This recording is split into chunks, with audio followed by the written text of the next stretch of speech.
tour guide and your first mate for the next hour around our beautiful harbor front. You're probably much more concerned about who is driving the boat, though. Behind the wheel, we have the very talented Captain Luke. Let's give Luke a round of applause. Cheers, Luke! Yeah, we want to keep him very happy today because he is the one driving this boat.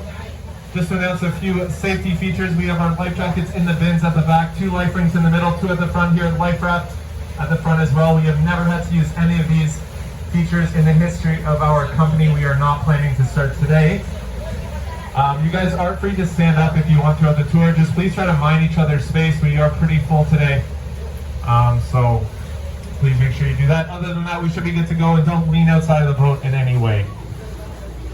Other than that, we can get started with the tour. So if you look out on the right-hand side of our boat, you'll see our gorgeous harbor front.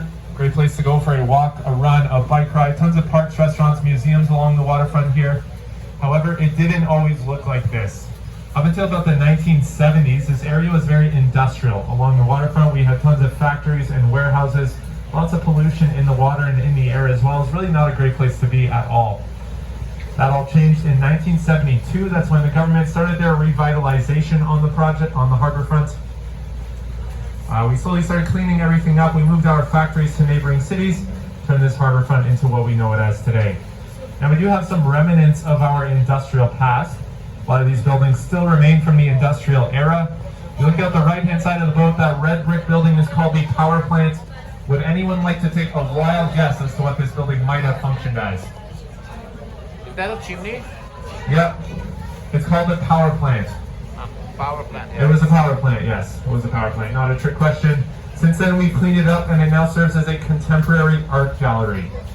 You are not a huge fan of contemporary art. They also have really good air conditioning and public washrooms in that building, so something for everyone to check out. Next to that, we have this white, black, and gray building. This is the Harborfront Center, kind of our cultural hub here on the waterfront. Lots of art goes on there as well.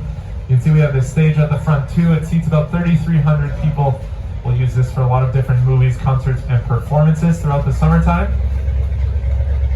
To the left of the stage here, we have this white footbridge. This is called the Amsterdam Bridge, given to us as a gift from the city of Amsterdam. Back when their mayor visited our city in the 70s, this was given to us as a thank you for harboring Dutch royalty back in World War II.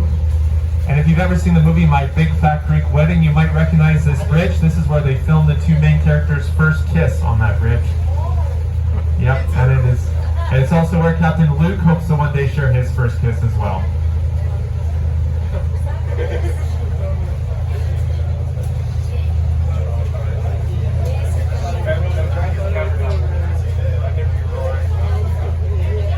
Next to that, we have the Amsterdam Brew House, one of our largest restaurants on the waterfront. Seats about 700 people, 400 on the patio, 300 on the inside.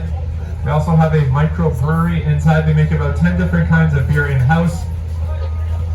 There's also a beer store attached to the Amsterdam Brew House. It is the only beer store in Toronto, open 365 days a year. So you're going to get lots of important facts throughout this tour. That one may be the most important one, so make sure you remember that. You can try the Amsterdam Brew House. Their beer is quite popular. Maybe don't try every single beer they have on the menu at once.